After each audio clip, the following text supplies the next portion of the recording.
करून, कारण का जालना जिल्ह्यामध्ये पाऊस पडला तो ऑगस्ट सप्टेंबरमध्ये जास्त पडला, तेव्हा पंचनाम्याचं काम युद्ध पातळीवर सुरू आहे.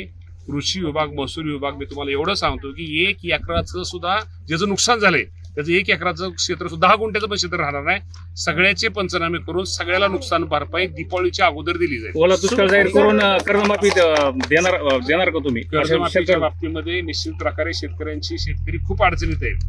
कधी गारपीट होती, कधी अतिवृष्टी होती, कधी दुष्काळ पडतोय.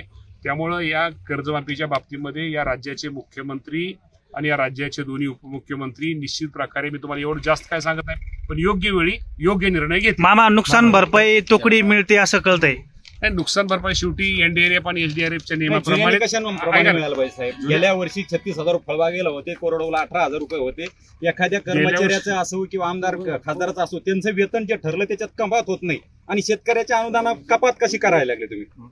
हे शेतकऱ्याचं सरकार आहे की अधिकारी कर्मचाऱ्याचं खासदाराचं सरकार, आमदाराचं सरकार शेतकऱ्याचंच आहे. मग शेतकऱ्याच्या मदतीसाठी तुम्ही भेदभाव करता कामा नये. एनडीआरएफच्या निकषाप्रमाणे पूर्वी एनडीआरएफची आपला जो निकष होता, जी मदत होती ती कमी होती, त्यामुळे राज्य सरकार त्यामध्ये पैसे टाकत होतं.